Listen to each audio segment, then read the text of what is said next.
Hello friends, आप सभी का स्वागत है एक और नए चैप्टर के साथ। और इस चैप्टर का नाम है जियोमेट्री। तो जैसे हम लोग ने बहुत ही इजी वे में, बहुत ही कम समय में ट्रिग्नोमेट्री क्लास 5 ईयर के क्वेश्चन को देखे, फिर उसके बाद से अलजेब्रा को, वैसे ही कॉन्सेप्ट हम लोग का सीधे रहेगा कि जियोमेट्री को सबसे पहले हम इसके कुछ थ्योरम्स रहेंगे उनको देखेंगे। और थ्योरम जैसे हम लोग का कंप्लीट हो जाएगा उसके बाद से इस पे बेसिस जो भी लास्ट 5 ईयर के क्वेश्चन रहेंगे इनका सॉल्यूशन हम लोग देखेंगे। तो आइए हम लोग स्टार्ट करते हैं जियोमेट्री। तो सबसे पहला है कि पॉइंट क्या होता है, बिंदु किसे कहते हैं। देखिए, एक ऐसा चिन्ह जिसकी ना तो कोई लेंथ हो, ठीक है, और ना ही कोई ब्रेथ हो, उसे हम लोग क्या कहते हैं, पॉइंट कहते हैं। या फिर ऐसे भी कह सकते हैं कि point is a circle with a zero radius. एक ऐसा सर्किल जिसका रेडियस क्या हो, जीरो, उसे हम लोग कहते हैं point.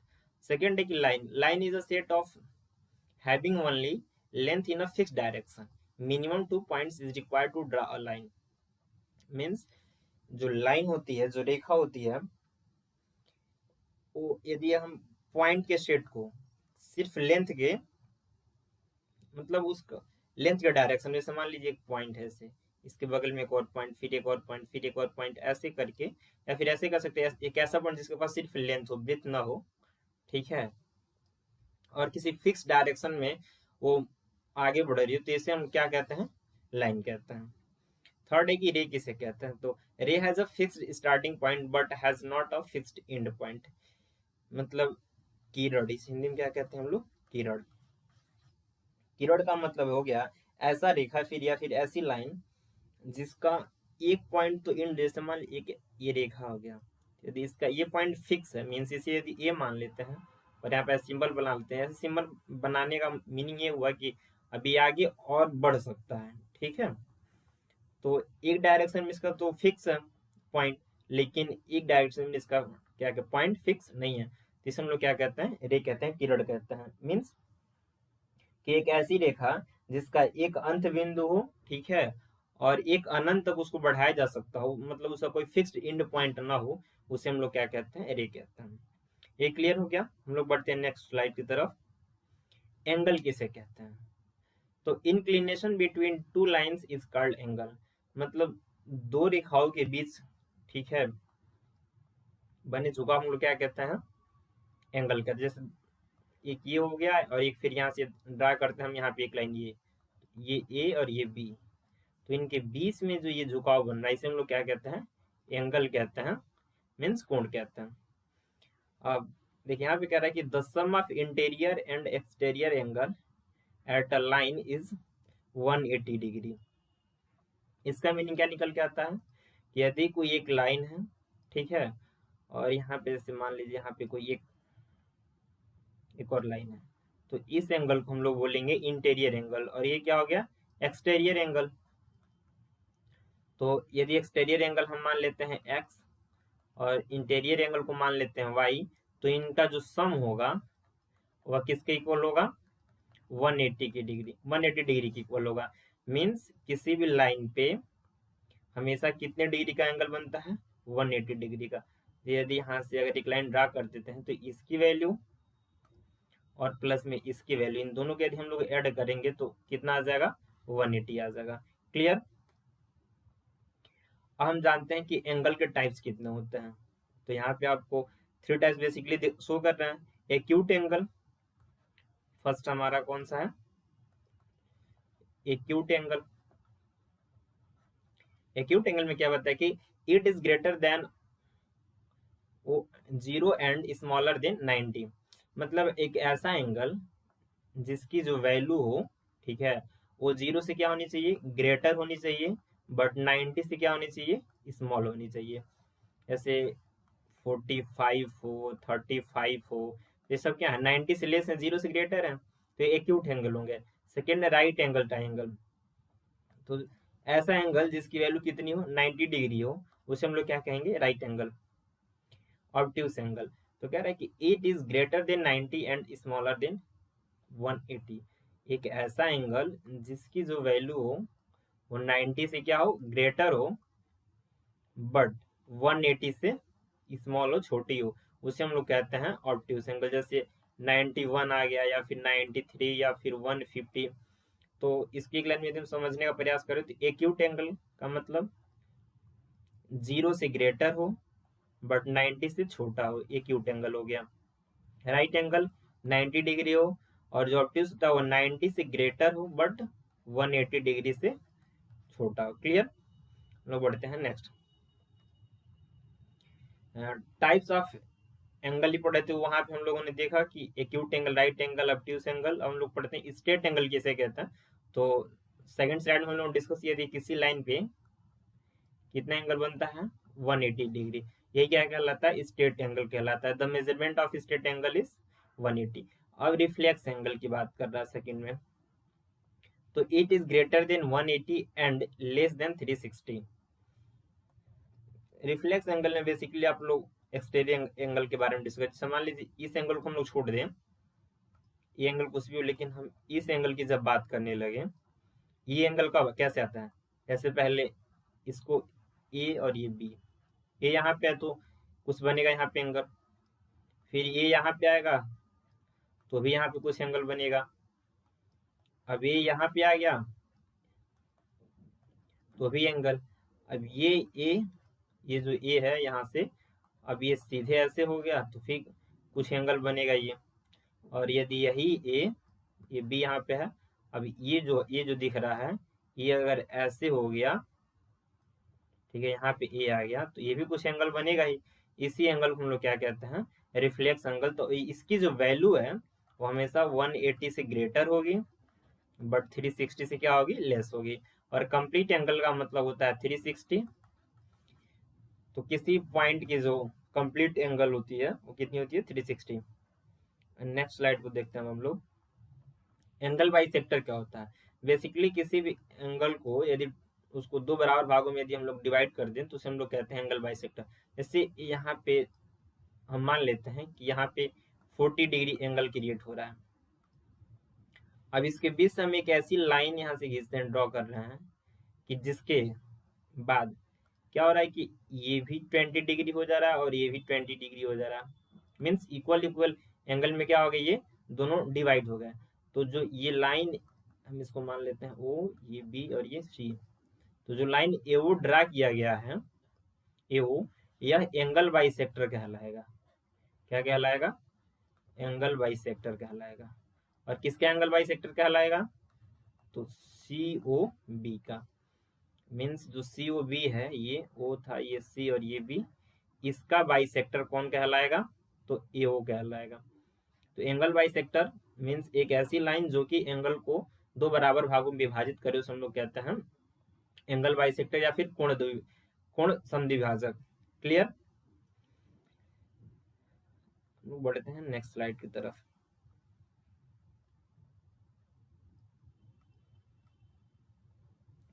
Complementary and supplementary angle, देखिए कंप्लीमेंट्री की बात करेगा, ठीक है, कंप्लीमेंट्री एंगल।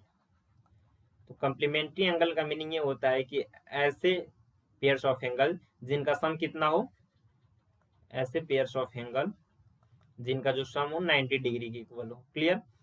और सप्लीमेंट्री का होता है कि ऐसे पेयर्स ऑफ एंगल जिनका सम कितना हो, 180 डिग्री हो। तो बस सिंपल सी बात है, यदि आपको 85 दिया हो, पूछे इसका कम्प्लीमेंट्री बताइए, तो अब इसमें क्या ऐड करेंगे कि 90 हो जाएगा, तो +5 मीन्स इसका कम्प्लीमेंट्री क्या हो जाएगा, 5 हो जाएगा। यदि कोई आपसे पूछे कि इसका सप्लीमेंट्री बताइए, तो इसमें हम लोग क्या ऐड करेंगे कि 180 आ जाए फिर, तो ऑब्वियसली आप यहाँ पे 95 इसका चूज करके फिर इसको इन दोनों को ऐड करने पे कितना आएगा, 180 आएगा। तो यहाँ से ये सप्लीमेंट्री निकल जाएगा और इन दोनों को ऐड करने पे कितना आ जाएगा, यहाँ से 90 डिग्री, जिसे हम लोग कम्प्लीमेंट्री कहते हैं। तो कम्प्लीमेंट्री एंगल में हमेशा सम कितना आता है, 90, और सप्लीमेंट्री एंगल में हमेशा सम कितना आता है, 180 डिग्री। क्लियर? अब ट्राइंगल के बारे में हम लोग जानते हैं।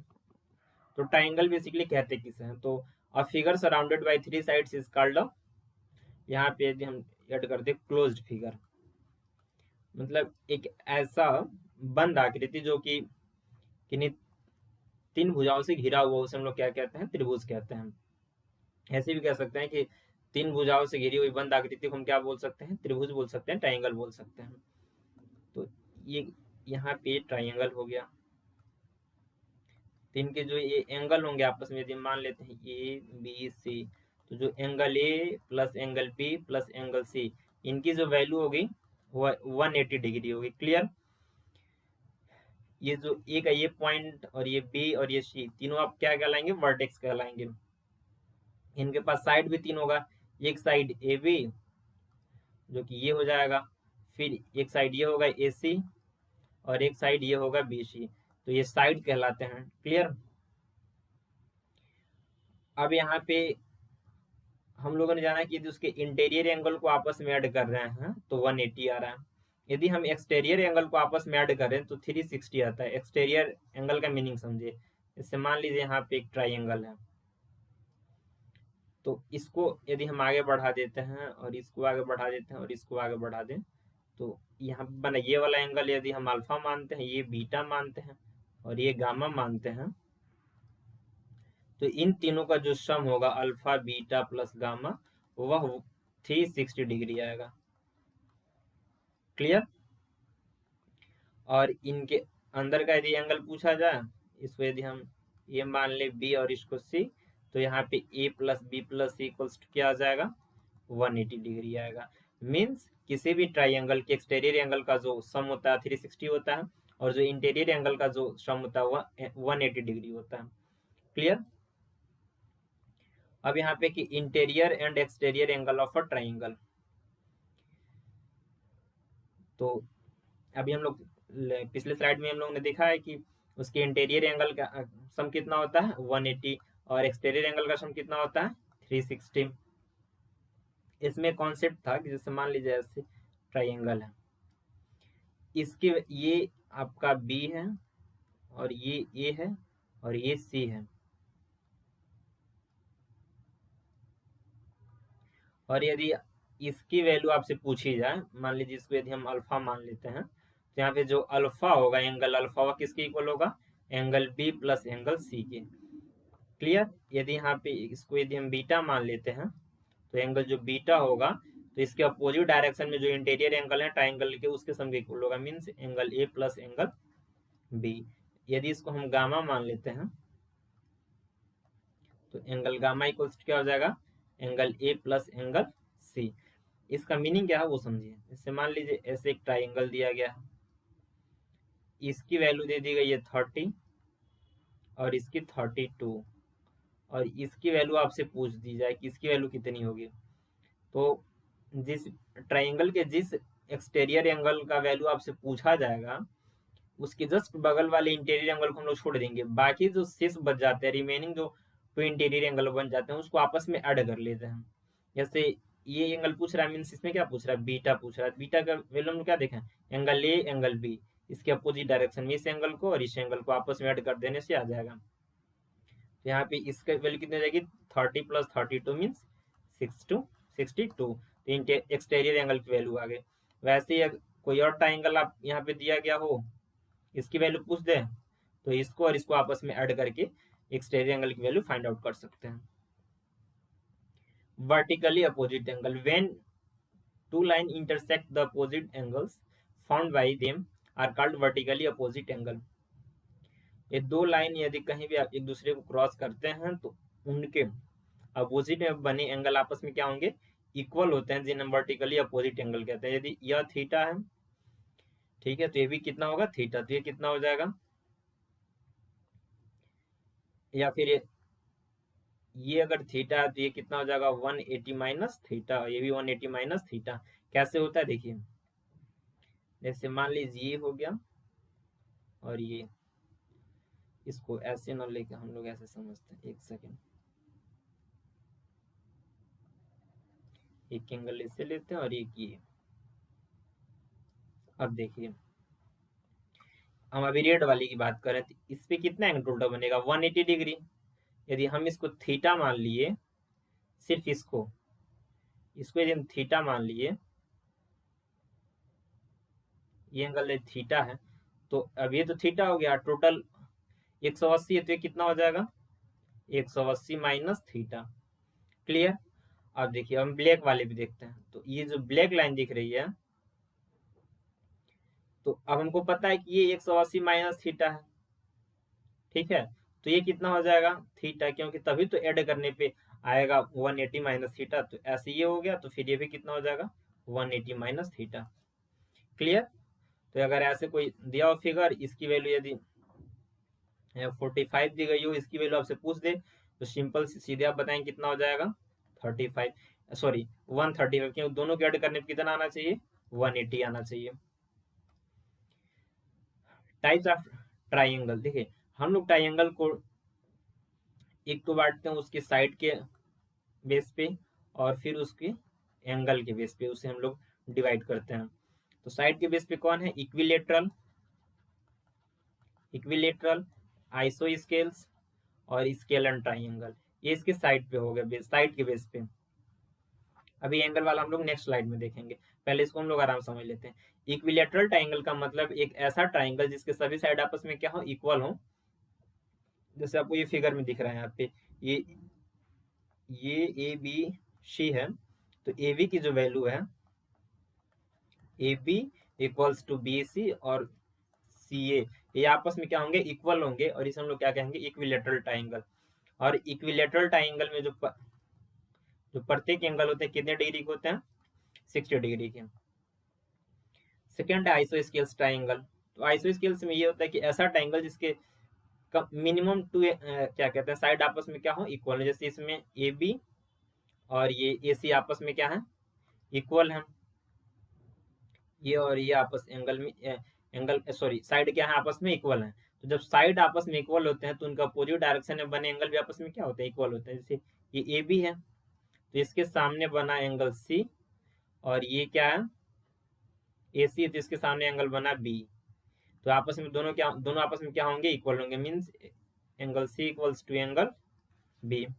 और स्केलन ट्राइंगल में क्या होता है कि ऐसा ट्राइंगल जिसके तीनों साइड डिफरेंट लेंथ के हो, मतलब उनके साइड आपस में इक्वल ना हो, उसे हम लोग कहते हैं स्केलन ट्राइंगल। और इसका कोई भी एंगल आपस में इक्वल नहीं रहता है, ना ही कोई साइड इक्वल रहती है। क्लियर। अब देखते हैं कि types of triangle based on angle. अभी हम लोग देखें साइड के बेस पे, हम लोग देखेंगे एंगल के बेस पे। यहाँ पे 3 टाइप्स आपको देखने को मिलेंगे, acute angle, right angle triangle और ऑब्ट्यूज ट्राइंगल। तो एक्यूट एंगल का मतलब है ऐसा, सॉरी एक्यूट ट्राइंगल की बात चल रही है। तो एक्यूट ट्राइंगल का मतलब ऐसा ट्राइंगल, मान लीजिए यहाँ पे एक ट्राइंगल है, इसको ए बी और ये सी। तो यदि इन तीनों एंगल की वैल्यू 90 डिग्री से लेस है, ठीक है, 90 डिग्री से क्या है, लेस है, तो हम लोग इसे बोलेंगे 90 डिग्री से क्या है, लेस है, तो इसे हम लोग बोलेंगे एक्यूट ट्राइंगल। लेकिन यदि एक ऐसा ट्राइंगल है जिसकी एक एंगल मिनिमम, कम से कम एक एंगल 90 डिग्री के है, तो हम लोग क्या बोलेंगे, राइट एंगल ट्राइंगल बोलेंगे। ऑब्ट्यूज ट्राइंगल में क्या होता है कि कम से कम एक एंगल ऐसा हो, ठीक है, जो 90 डिग्री से ग्रेटर हो। तो यदि इसकी वैल्यू मान लेते हैं, यदि 102 डिग्री है, तो इसे हम लोग क्या कहेंगे, ऑब्ट्यूज ट्राइंगल।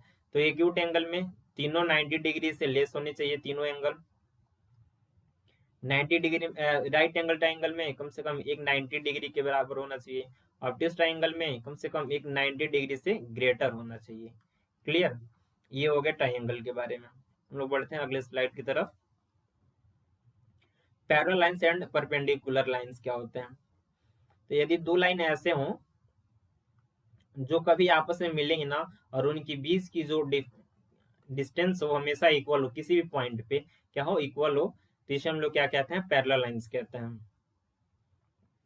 और यदि दो लाइन एक दूसरे को इंटरसेक्ट करते हैं, ठीक है, पर 90 डिग्री के एंगल पे, तो हम क्या कहेंगे, जैसे मान लीजिए ए बी है और ये सी डी है, तो जो सी डी है वह परपेंडिकुलर क्या है, ए बी पे, ठीक है। या फिर ऐसे हम लोग बोलते हैं कि ए बी परपेंडिकुलर है सी डी पे। तो यदि दो लाइन एक दूसरे को 90 डिग्री के एंगल पे इंटरसेक्ट करते हैं, दोनों आपस में क्या कहलाते हैं, परपेंडिकुलर कहलाते हैं। क्लियर। एक कॉन्सेप्ट है इसी बेस पे, जैसे मान लीजिए कि आपको ऐसे दो पैरेलल लाइन दिए गए हैं, और यहाँ पे क्या दिया जाए कि 23 और यहाँ पे 33 एंगल यहाँ पे 23 एंगल बन रहा है, यहाँ पे 33 डिग्री एंगल बन रहा है, तो इसकी वैल्यू बताइए। तो आप सिंपल इन दोनों को आपस में ऐड कर देंगे और जो आएगा रिजल्ट हो जाए कितना हो जाएगा, 6 और 5 56 हो जाएगा इसकी वैल्यू। यदि हम चाहें इसको थोड़ा सा और कॉम्प्लिकेटेड करते हैं तो अब देखिए, इसको आप ऐसे मान सकते हैं कि एक मतलब डायरेक्शन के हिसाब से, जैसे पहले राइट साइड में देख, राइट साइड में ये बना है एंगल और ये बना है, इसके अलावा कोई एंगल बना नहीं। अब लेफ्ट साइड में एक एंगल ये बना और ये एंगल ये, तो लेफ्ट साइड में बने एंगल और राइट साइड में बने एंगल दोनों का सम आपस में क्या होता है, इक्वल होता है। यदि हम ये अल्फा मान लेते हैं, ये बीटा मान लेते हैं, ये ए मान लेते हैं और ये बी मान लेते हैं, यहाँ से हम क्या कह सकते हैं कि अल्फा प्लस बीटा ये किसके इक्वल होगा, ए प्लस बी के। क्लियर। हम लेते हैं नेक्स्ट, कह रहा है कि ट्रांसवर्सल लाइंस। अब इसके बारे में देखिए, दो यदि पैरेलल लाइन है और यहाँ से कोई एक और लाइन क्रॉस कर, इसे हम इसी को कहते हैं ट्रांसवर्सल लाइन।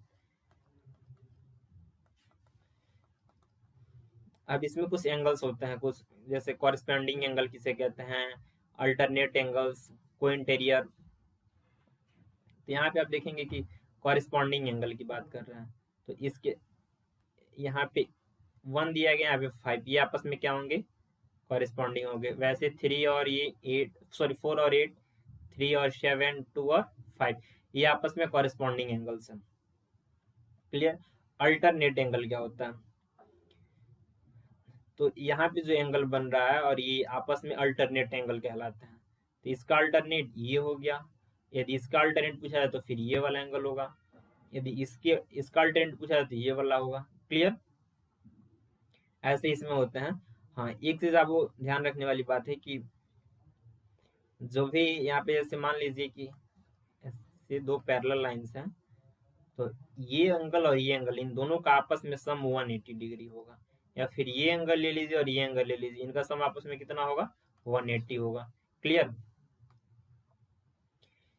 हाँ, ये आपको याद रखने वाली बात है कि the sum of angle of a quadrilateral is 360 degree. देखिए कैसे,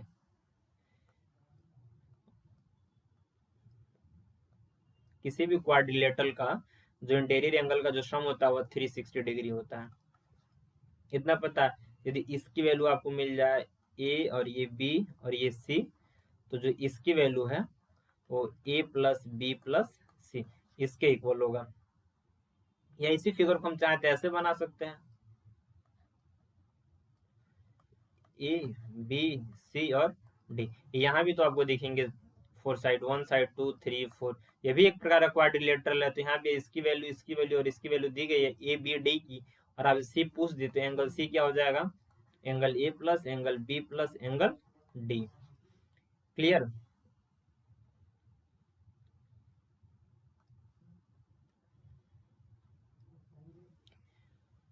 अब यहाँ पैरेलल लाइंस की बात कर रहा है, यदि 4 पैरेलल लाइंस 1 2 3 4 और यहाँ पे 2, यहाँ पे आपको ट्रांसवर्सल लाइन मिल जाते हैं, और इसकी वैल्यू यदि ए बी और ये सी दी गई, यहाँ पे एक्स वाई और ये जेड दिया गया, तो ए बी और सी का जो रेशियो होगा वो X ratio Y ratio Z इसके इक्वल होगा। मीन्स यदि ऐसे दिया गया हो, जैसे मान लीजिए इसकी वैल्यू 2 4 और ये 5 दी गई हो। क्लियर। और यहाँ पे इसकी वैल्यू 8 दी गई हो, मतलब ये रेशियो में है, और यहाँ पे इसकी वैल्यू और इसकी वैल्यू आपसे पूछ दे, तो आपको पता है कि 2 4 और 5 इसके रेशियो में है, और यहाँ पे 8 है, तो मीन्स 2 की वैल्यू क्या है, 8 मीन्स कितने टाइम, 4 टाइम, तो 4 ये हो जाएगा 16, और उसके बाद से ये कितना हो जाएगा 20। क्लियर। तो इस तरह से इसकी वैल्यू हम फाइंड आउट कर सकते हैं। अब जैसे मान लीजिए यहाँ पे ये 3 पैरेलल लाइंस हो ऐसे करके, तो जैसे यहाँ पे दिया गया है ए बी और सी, और इधर पी क्यू आर ये बनाया गया है, और इसका लेंथ ये दिया गया है, और जो आर सी इसका लेंथ बी दिया गया है, और बी क्यू का लेंथ एक्स दिया गया है। ए एम और बी सी इसके बीच का रेशियो दिया गया है एम रेशियो एन। जब आपसे बी क्यू की वैल्यू पूछी जाए, मीन्स एक्स की वैल्यू आपसे पूछी जाए, तो क्या करना है आपको, सिंपली ए का मल्टीप्लाई एन में और एम का मल्टीप्लाई बी में करा देना है। Means A N plus B M upon M plus N. Clear. तो ये है पैरेलल लाइंस यदि 3 हो तो आपसे यदि ऐसे कोई क्वेश्चन आ जाता है आपके सामने कि यदि इनका रेशियो दिया हो 2:5 और इसकी वैल्यू 6 दी गई हो, इसकी वैल्यू 8 और इसकी वैल्यू आपसे पूछ दे कोई, तो सिंपल क्या करना है, 6 का मल्टीप्लाई 5 में, 2 का मल्टीप्लाई 8 में। तो 6 5 जा 30, 8 2 जा 16 अपॉन 5 to 7 मीन्स ये 46/7 इसका आंसर हो जाएगा, एक्स की वैल्यू हो जाएगी। क्लियर। एंगल रेशियो क्या होता है, कह रहा है कि in right angle triangle largest angle is equal to the sum of 2 remaining angles. Right angle triangle में जो पहला पॉइंट है इसका मीनिंग ये निकलता है कि राइट एंगल ट्राइंगल में जो सबसे बड़ा एंगल होता है, मीन सबसे बड़ा एंगल कौन सा, 90 डिग्री। तो जो रिमेनिंग जो दो आपके एंगल बच जा रहे हैं ए और बी यहाँ पे, तो इनका जो सम होगा इसी के इक्वल होगा, एंगल ए और एंगल सी के, एंगल बी का equal. Clear. In obtuse angle triangle largest angle is greater than the sum of remaining two angles. देखिए बेसिकली आपको एंगल रेशियो में समझना क्या है कि राइट एंगल ट्रायंगल के बारे में जब बात करेगा तो इसमें जो सबसे बड़ा एंगल होगा, तो सबसे बड़ा एंगल 90 डिग्री होता है, और रिमेनिंग जो शेष बच जाएंगे दो एंगल उनके योग के इक्वल होगा, जैसे फिगर में दिख रहा है एंगल ए प्लस बी के। और उसके बाद ऑब्ट्यूज एंगल में क्या कह रहा है कि जो सबसे बड़ा एंगल होगा, जैसे यहाँ सबसे बड़ा एंगल सी है, तो यह एंगल ए और एंगल बी के क्या होगा, सम के इक्वल से ग्रेटर होगा। जैसे मान लीजिए आपको यहाँ पे ऑब्ट्यूज एंगल ट्रायंगल दिखा, यदि ऑब्ट्यूज एंगल का पता है कि 90 डिग्री से ग्रेटर होना चाहिए, तो यदि हम मान लेते हैं 100 डिग्री है, इसको हम 40 मान लेते हैं, 45 मान लेते हैं, इसको हम लोग 35 मान लेते हैं, तो हमेशा देखेंगे जो ये 100 है क्या है, ग्रेटर है इन दोनों के सम से। इन दोनों का सम कितना आएगा, 80 ही आएगा। क्लियर। अब इसकी बात कर रहा है एक्यूट एंगल की, तो एक्यूट एंगल में आपको सीधे से बस मतलब ये रखना है कि इसमें जो सबसे बड़ी एंगल होगी, जो सबसे लार्जेस्ट एंगल होगा, वो जो बाकी एंगल होंगे उनके सम से क्या होगा, लेस होगा। क्लियर।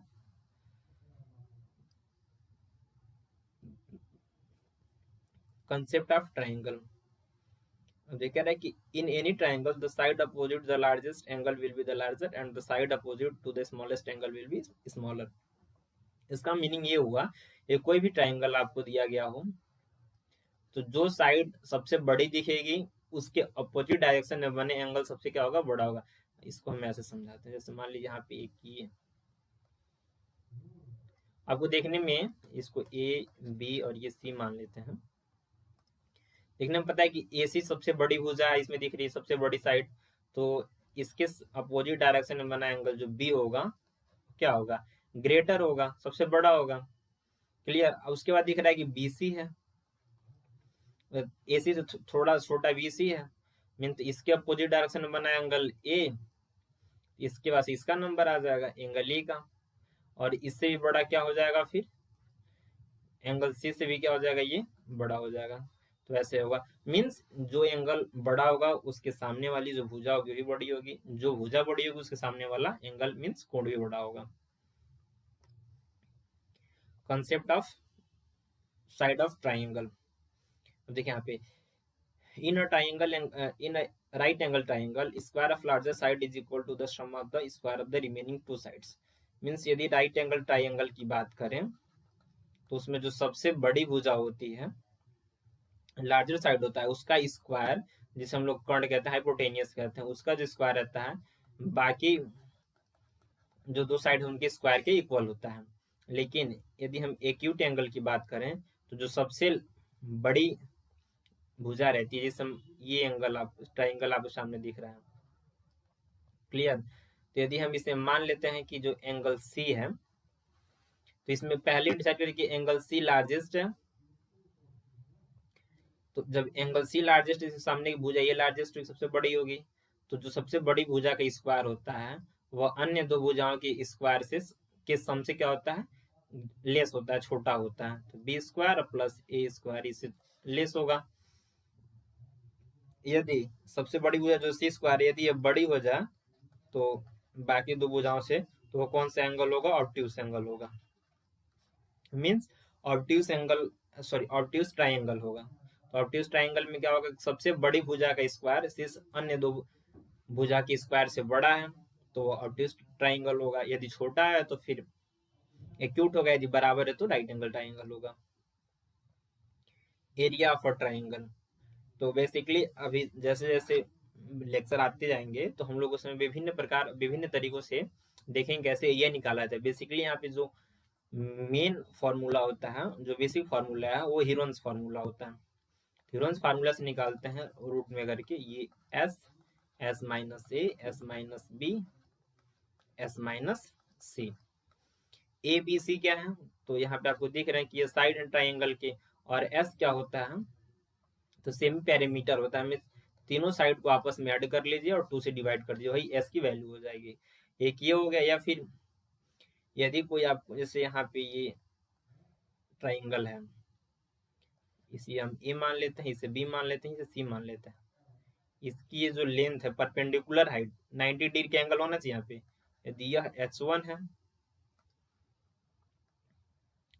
और यदि इसकी वैल्यू h2 है, और क्या कहते हैं, एक और ले लें यहाँ पे, यदि इसकी वैल्यू h3 है, तो यहाँ पे यदि आपसे एरिया पूछा जाए, तो यदि ए के रिस्पेक्ट में आपको अगर ए पता है और इसके अपोजिट वर्टेक्स से जो परपेंडिकुलर डाला गया, यदि उसका हाइट पता है आपको, मीन्स ए मल्टीप्लाई h1, इसका हाफ कीजिए या फिर 1/2 से मल्टीप्लाई कीजिए, ये भी इक्वल होगा। या फिर 1/2 यदि सी के लिए, जिसके रिस्पेक्ट में हाइट कितनी है, तो h2 है। 1/2 यदि हम बी ले रहे हैं तो इसके रिस्पेक्ट में हाइट कितनी है, तो h3 है। तो ये इस तरह से हम इसका एरिया निकाल सकते हैं। जैसे यहाँ पे ये हाइट दे दिया गया हो 5, ये परपेंडिकुलर ये 5 दिया गया और 6 दिया, पूछिए इसका आप एरिया बताइए, क्या कहेंगे? 1/2 मल्टीप्लाई 5 मल्टीप्लाई 6, 2 3 जा 6, 5 3 जा 15, यहाँ से इसका एरिया निकल जाएगा। Important concept of side of triangle. अब देखिए कुछ उसके साइड से रिलेटेड कुछ कॉन्सेप्ट हैं। The sum of two sides of a triangle is always greater than the third side of triangle. मतलब कोई भी ट्राइंगल हो, अगर कोई भी ट्राइंगल हो, ये ए बी और इसे सी मान लेते हैं, तो इसमें किसी भी एक को ले, अगर बी को ले लिया जाए तो इससे ग्रेटर हो जाएगा सी प्लस ए। मतलब किन्हीं भी दो भुजाओं का योग तीसरी भुजा से सदैव क्या होगा? बड़ा होगा। यदि हम सम लेंगे तो बड़ा होगा, यदि डिफरेंस लेंगे तो क्या हो जाएगा? लेस हो जाएगा। क्लियर? तो किन्हीं भी दो भुजाओं का योग तीसरी भुजा से बड़ा होता है, और किन्हीं भी दो भुजाओं का जो अंतर होता है वो तीसरी भुजा से हमेशा छोटी होती है। यह त्रिभुज के साइड की विशेषता है, प्रॉपर्टी है। Concept of right angle triangle, ये आपको याद, यदि आपको याद है तो अच्छी बात है, नहीं याद है तो आप इसको याद कर लेंगे तो पेपर में आप बहुत ही आसानी से क्वेश्चन का सोल्यूशन कर सकते हैं। जैसे A square minus B square, 2ab और A square plus B square are sides of a right angle triangle. कुछ यहाँ पे ट्रिपलेट दिए गए जिनका डिस्कस हम लोग उसमें क्या कहते हैं, ट्रिग्नोमेट्री हम लोग कर चुके हैं कि 3 4 5 5 12 13। एक बार हम बेसिकली बता दे रहे हैं कि ट्रिपलेट होते क्या है। जैसे ये 90 डिग्री राइट एंगल ट्राइंगल है, इसकी वैल्यू 3 है, ये 4 है, तो इसकी वैल्यू कितनी हो जाएगी? 5। क्लियर? क्योंकि 5 का जो स्क्वायर होता है 3 के स्क्वायर प्लस 4 के स्क्वायर के इक्वल होता है। और ये पाइथागोरियन ट्रिपलेट कहिए या फिर सिंपल ट्रिपलेट कहिए, बात वही है। कंसेप्ट ऑफ ट्राइंगल, अब देखिए, यदि हम लोग ट्राइंगल के बारे में क्या पढ़े अभी तक, हम लोगों ने ये भी पढ़ा है कि इसका एक्सटीरियर एंगल के बारे में बाय कोण बताना हो तो जो अंदर के अंतःकोण है इनका आपस में योग इसके इक्वल हो जाता है। ठीक है? जैसे यदि ये ए है, ये बी है, ये सी है, तो जो एंगल सी की वैल्यू होगी वो angle A plus angle B के बराबर होगी। अब हम लोग यहाँ पे समझने वाले हैं कि यदि कोई ट्राइंगल है, इसमें आपको एक एंगल पता है, ठीक है, और दो ठो आपको एक्सटीरियर एंगल पता हो, तो यहाँ पे जो angle B plus angle C होगा वो 180 डिग्री प्लस एंगल ई होगा। वैसे ही सिंपली इसमें भी है कि इसको आपस में ऐड करेंगे, इसकी जो वैल्यू होगी उसमें से यदि हम 180 सब्ट्रैक्ट कर देते हैं तो x की वैल्यू फाइंड आउट हो जाएगी। क्लियर?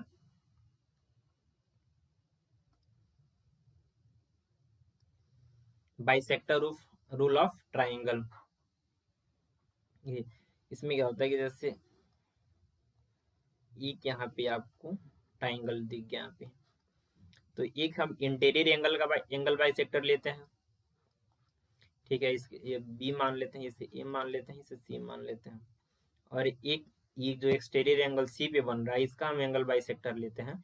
यदि यह डी पे मिल रहे हैं तो जो एंगल डी की वैल्यू होगी वो क्या होगी, तो वही एंगल A/2 ये होगी। क्लियर? सेवियंस एंड एंगल्स बाइसेक्टर, किसी भी ट्राइंगल के किसी भी वर्टेक्स मतलब जो शीर्ष है उसके अपोजिट साइड पे यदि हम कोई भी लाइंस ड्रॉ करते हैं तो सब आपस में क्या कहलाते हैं, सेवियंस कहलाते हैं। सब क्या है, ये सेवियंस है, या फिर हम चाहे इसको ऐसे भी ड्रा करें तो भी सेवियंस ही कहलाएगा, ये भी, ये सब क्या है, सेवियंस है। क्लियर? अरे a line which bisect the angle in two equal parts is a angle bisector। Angle bisector हम लोग पहले डिस्कस कर चुके हैं कि कोई एक ऐसी लाइन जो एंगल को क्या दो बराबर भागों में विभाजित कर दे उसे हम लोग क्या कहते हैं, एंगल बाइसेक्टर कहते हैं, यदि यह एंगल इस एंगल के इक्वल है तो। एंगल बाइसेक्टर भी एक प्रकार का सेवियन है क्योंकि ये भी अपोजिट डायरेक्शन से अपने साइड को जाके टच कर रहा है। अब देखिए यहाँ पे आप इन सेंटर के बारे में, जैसे मान लीजिए एक ट्राइंगल हो गया तो इसका एंगल बाइसेक्टर यहाँ पे आया, इसका एंगल बाइसेक्टर ऐसे गया, और इसका एंगल बाइसेक्टर, तीनों एंगल बाइसेक्टर हैं। जिस पॉइंट पे मिलेंगे एंगल बाइसेक्टर उसे हम लोग कहते हैं इन सेंटर, क्या कहते हैं, इन सेंटर कहते हैं। एंगल बाइसेक्टर जिस पॉइंट पे मिलते हैं ट्राइंगल के अंदर उसे हम लोग क्या कहते हैं, इन सेंटर कहते हैं। Medians, if the midpoint of any side in a triangle is joined with the opposite vertex then it will be called median। जैसे हम किसी भी साइड को ले, जैसे ए बी और ये सी है, तो ए बी जो साइड है इसके हम मिड पॉइंट को ले लें और इसके अपोजिट वर्टेक्स से मिला दें। बी सी का मिड पॉइंट यदि हम इसको ले लेते हैं, जैसे डी मान लिए, इसे ई मान, इसका मिड पॉइंट एफ है, तो यदि ई को ए से मिलाते हैं तो ये मीडियन होगा, बी को एफ से मिलाते हैं बी एफ भी क्या होगा, मीडियन होगा, और ये तीनों जहां मिलेंगे जिस पॉइंट पे हम लोग कहते हैं सेंट्रॉइड कहते हैं, मीन्स केंद्र कहते हैं। तो इसको यदि हिंदी में समझना हो तो जहां पे कोण के अर्धक मिलेंगे उसे हम लोग कहते हैं अंतः केंद्र, क्या कहते हैं, अंतः केंद्र कहते हैं। और जहां पे भुजा के अर्धक मिलेंगे, भुजा के अर्धक मतलब भुजा को आधा करते हुए, उसे हम लोग क्या कहते हैं, सेंट्रॉइड मीन्स केंद्र कहते हैं, क्या कहते हैं, केंद्र कहते हैं। एल्टीट्यूड्स, एल्टीट्यूड्स का मतलब हो गया कि 90 डिग्री, समझ बेसिकली कि the perpendicular down from the vertex of a triangle to its opposite side is called altitude. कहीं से भी हम 90 डिग्री के एंगल यदि ड्रॉ कर दें किसी भी वर्टेक्स से सामने वाले उसके साइड पे तो क्या कहलाता है, एल्टीट्यूड्स कहलाता है। और तीनों एल्टीट्यूड जहाँ पे मिलते हैं ट्रायंगल के वो पॉइंट क्या कहलाता है, ऑर्थो सेंटर कहलाता है। क्लियर? जिसे हम लोग कहते हैं हिंदी में लंब केंद्र। अब देखिए जो इन सेंटर होते हैं, इन सेंटर, आर्थो सेंटर, और एक हम लोग क्या पढ़े हैं, सेंट्रॉइड, ये तीनों इन सेंटर, आर्थो सेंटर और सेंट्रॉइड ये तीनों आपके मिलते हैं सेम पॉइंट में, किस में, यदि आपका इक्विलेटरल ट्राइंगल हो या फिर आइसोस्केल्स ट्राइंगल हो, इन दोनों ट्राइंगल में सेम पॉइंट पे मिलते हैं। बट यदि आपका स्केलन ट्राइंगल हो तो उसमें तीनों अलग अलग पॉइंट में मिलते हैं, इन सेंटर, आर्थो सेंटर और centroid. Angle between altitude and angle bisector, तो जैसे एक यहाँ पे आपका ट्राइंगल हो गया और यहाँ से हम एल्टीट्यूड एक ड्रॉ करते हैं 90 डिग्री के, और यहाँ से एक एंगल बाइसेक्टर है, ये एंगल बाइसेक्टर है, ठीक है, और ये एल्टीट्यूड है, इसे हम ए मान लेते हैं, इसे बी, इसे सी, ये डी हो गया और ये ई हो गया। तो यदि यहाँ पे आपसे इसकी वैल्यू पूछी जाए, मतलब एंगल ए सी बी पूछी जाए, तो ये डी माइनस एंगल ई अब बाई 2 इसके इक्वल होगा।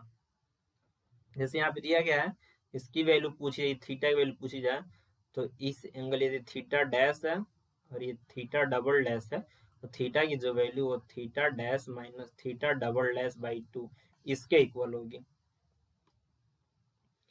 अब उसके बाद से आप दो चीज यहीं पे समझ लीजिए सीधे। जैसे कि यहाँ पे ट्राइंगल है, तो ये दोनों एंगल बाइसेक्टर यदि इंटीरियर जाके आपस में इंटरसेक्ट कर रहे हैं, तो यहाँ पे जो एंगल बनेगा, जैसे ये ए है, ये बी, ये सी, से हम लोग आई कर लेते हैं, तो एंगल जो बी आई सी की वैल्यू होगी वो 90 प्लस एंगल ए बाई 2 होगी। क्लियर। यदि हम इसके एक्सटीरियर एंगल बाइसेक्टर को आपस में ले लें, यदि यहाँ पे इसको अगर ये इंटरसेक्ट कर रहा है, तो एंगल जो बी ओ सी होगा 190 माइनस एंगल ए बाई 2 होगा। मीन्स जब इंटीरियर एंगल बाइसेक्टर आएगा तो ना ए प्लस 90 में ऐड करना है, और जब एक्सटीरियर आएगा तो 90 से सेपरेट करना है। अब इसके वजह से बाइसेक्टर अभी हम लोग डिस्कस किए हैं कि ये जैसे कोई भी ट्राइंगल हो, इसका यदि एंगल बाइसेक्टर, किसका, ट्राइंगल के एक्सटीरियर एंगल के एंगल बाइसेक्टर जहां आपस में इंटरसेक्ट करेंगे, तो जो एंगल बनेगा उसकी वैल्यू कितनी होगी, तो 90 degree minus angle A by 2। और एंगल ए क्या है, तो जो एंगल बचा हुआ है इसकी वैल्यू। क्वाड्रिलेटरल के बारे में, कोई भी क्वाड्रिलेटरल हो, कैसा भी क्वाड्रिलेटरल क्यों ना हो, यदि उसके चारों शीर्ष से एंगल बाइसेक्टर को यदि ड्रॉ किया जा रहा है, तो उसके फलस्वरूप जो बनेगा क्वाड्रिलेटरल हमेशा साइक्लिक क्वाड्रिलेटरल होगा। जैसे यहाँ पे ए बी और ये सी और ये डी है, इनके चारों पॉइंट्स हम लोगों ने एंगल बाइसेक्टर ड्रा किया हुआ है, और ये आपस में इंटरसेक्ट कर रहे हैं पी क्यू आर एस पे। तो जो पी क्यू आर एस होगा, पी क्यू आर एस जो क्वाड्रिलेटरल होगा, एक ऐसा क्वाड्रिलेटरल होगा, तो साइक्लिक क्वाड्रिलेटरल होगा, साइक्लिक क्वाड्रिलेटरल हो। और साइक्लिक क्वाड्रिलेटरल की प्रॉपर्टी क्या होती है कि जो उसके अपोजिट डायरेक्शन में जो एंगल ये पी है, एंगल आर, इन दोनों का आपस में सम कितना होगा, 180 डिग्री होगा। जो क्यू एंगल, एंगल एस के इक्वल, इन दोनों का आपस में ऐड करें कितना होगा, 180 डिग्री होगा। मीन्स ऐसा मतलब कोई भी चतुर्भुज हो, यदि उनके अंत कोणों के अर्थक आपस में मिलकर जो चतुर्भुज का निर्माण करेंगे, उन चतुर्भुज, वह चतुर्भुज कैसा होगा, साइक्लिक चतुर्भुज होगा। ठीक है। और साइक्लिक मतलब साइक्लिक चतुर्भुज का मतलब चक्रीय चतुर्भुज ये, और इसकी विशेषता होती है कि चक्रीय चतुर्भुज की जो उसके अपोजिट डायरेक्शन के जो भी एंगल रहते हैं उनका आपस में क्या कहते हैं, सम कितना होता है, 180 डिग्री होता है। मतलब एक ऐसा क्वाड्रिलेटरल, जैसे ए बी सी और डी है, यदि ए और प्लस सी इसकी वैल्यू 180 है, और angle B plus angle D ये इसकी वैल्यू कितनी है, 180 है, तो ऐसे क्वाड्रिलेटर को हम लोग बोलेंगे साइक्लिक क्वाड्रिलेटर, मीन्स चक्रीय चतुर्भुज। ये भी कॉन्सेप्ट ऑफ क्वाड्रिलेटरल, ये किसी भी क्वाड्रिलेटरल के लिए, नहीं कि चक्रीय होना चाहिए, समचतुर्भुज होना चाहिए, ऐसा कुछ नहीं है। जैसे मान लीजिए आपको एक ऐसे दे दिया गया है, यदि इसकी वैल्यू 40, इसकी वैल्यू 50 दी गई है, ठीक है, और इसकी वैल्यू 60 दी गई है, और आपसे इसकी वैल्यू पूछी जा रही है, बताइए, तो जो इन दोनों का योग होगा वो भी इन दोनों के योग इक्वल होगा। तो ये 50 और 40 90 हो रहा है, और इस ये केवल 60, तो इसमें क्या ऐड करेंगे, 30, तो इसकी वैल्यू कितनी आ गई, 30 इस एंगल की। तो इसलिए आप दिखाया कि जो एंगल बी है और एंगल ए है वो इक्वल है एक्स और वाई के। क्लियर। सेम इसमें भी ऐसे, जैसे अगर ऐसे, और आपको ऐसे पता है, जैसे मान लीजिए इसकी वैल्यू दी गई आपको 30 डिग्री और ये 35 डिग्री, और ये आपको दे दिया गया 55, और आपसे ये पूछ दिया गया, तो इसमें भी सिंपल करना है कि आप इन दोनों को ऐड कीजिए, कितना हो रहा है, 30 35 65, और ये आपको अकेले 55 तो कितना हो जाएगा, सीधे 10 हो जाएगा। क्लियर। एक अलग कॉन्सेप्ट है, जैसे ये ऐसे आपको दिया गया हो, और ये आपका परपेंडिकुलर होना चाहिए। ए इसे डी मान लेते हैं, इसे बी और ये सी, और ये कोई भी पॉइंट दिया होगा, चाहे यहाँ हो या फिर कहीं पे भी हो। तो जैसे इसे हम ओ मान लेते हैं, तो जो एओ होगा उसका स्क्वायर, सॉरी एओ नहीं लेंगे यहाँ पे, पहले एक सेकेंड इरेज, सॉरी एक सेकेंड,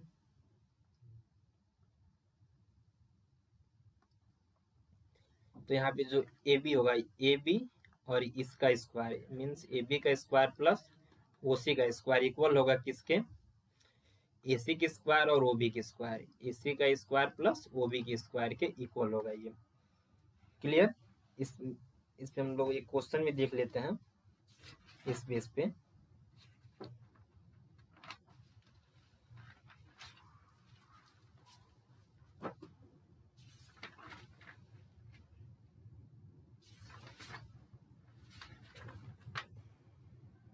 एक्चुअली मैंने क्वेश्चन लेके रखा था, अभी फिलहाल वो क्वेश्चन मिल नहीं रहा है, हम लोग नेक्स्ट वीडियो में देख लेंगे। लेकिन तब तक के लिए आप लोग इस कंसेप्ट को मतलब याद करके रखें। जैसे मान लीजिए अगर ऐसे दिया है, ये एंगल बाइसेक्ट 90 डिग्री बना हुआ कोई पॉइंट है, इसकी वैल्यू 2 दी गई हो, इसकी वैल्यू 1 दी गई हो, इसकी 3 और इसकी वैल्यू आपसे पूछ दी जाए, तो इसका स्क्वायर प्लस इसका स्क्वायर और इसका स्क्वायर प्लस इसका स्क्वायर इक्वल, 2 का स्क्वायर 4 और 1 5, इक्वल होगा 3 के स्क्वायर 9 प्लस एक्स के। तो एक्स की वैल्यू यहाँ से क्या आ जाएगी, 5 माइनस 9 मीन्स -4, क्योंकि माइनस इसमें माना नहीं जाता है लेंथ में, तो चूंकि हमने वैल्यू कम लिया था इसलिए इसको क्वेश्चन ही सही नहीं है। लेकिन हाँ, आप लोग इस बेस पे क्वेश्चन का सॉल्यूशन आराम से कर सकते हैं। हम लोग मिलेंगे नेक्स्ट वीडियो में, जो भी लास्ट 5 ईयर क्वेश्चन है जो कि इन सारे थ्योरम के ऊपर बेसिस मतलब आधारित हैं, उसको हम लोग डिस्कस करेंगे। तब तक के लिए आप सभी का धन्यवाद।